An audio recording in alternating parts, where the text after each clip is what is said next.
quelques mots simplement. C'est que dès ma jeunesse, moi, j'ai été fasciné par les performances de la modernité et simultanément par les archaïsmes d'un certain nombre de structures qui s'opposent à cette modernité.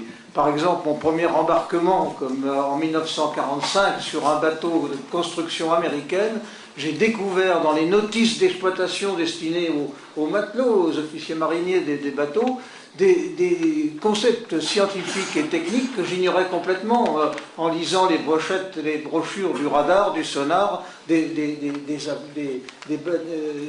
artilleries automatisées de défense aérienne, etc. C'était un univers dont je n'avais aucune notion, bien que j'ai été en préparation de grande école au lycée Saint-Louis à Paris. Voilà. Donc, c'est toujours ce décalage qui m'importe.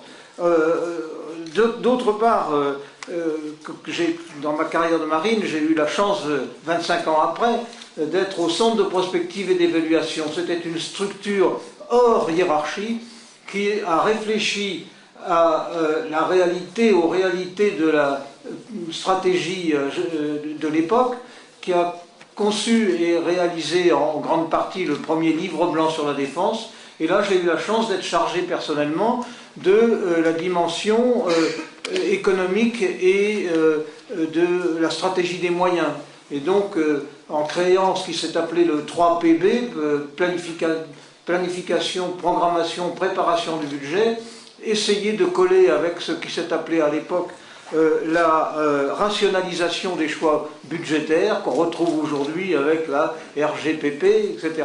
Donc adapter les structures administratives et du service public et les impératifs de l'économie et de la concurrence dans les entreprises ouvertes à la concurrence. Donc ça, c'est une affaire qui m'a marqué profondément. Et quand dans les années 90, après les deux grandes révolutions de ces années-là, la première révolution géopolitique, c'est-à-dire la fin de la guerre froide, la dissolution de l'Union soviétique et la démonstration de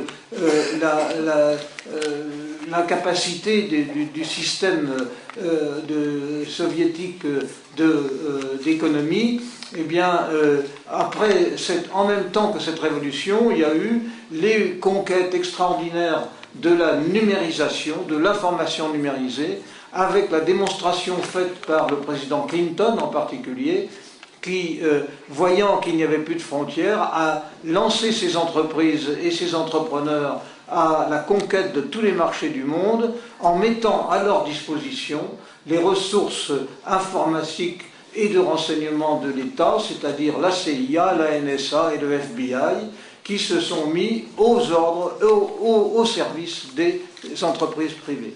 Ça, pendant ce temps-là, nous, en France, nous n'avons pas vu cette évolution, et j'ai eu l'occasion, à l'Université de Marne-la-Vallée, avec plusieurs des acteurs qui sont ici, de créer des enseignements et d'essayer d'acculturer notre société française, et en particulier nos universitaires, à l'idée de l'intelligence, c'est-à-dire l'information utile, celle qui correspond à des besoins réels dans les univers concurrentiels.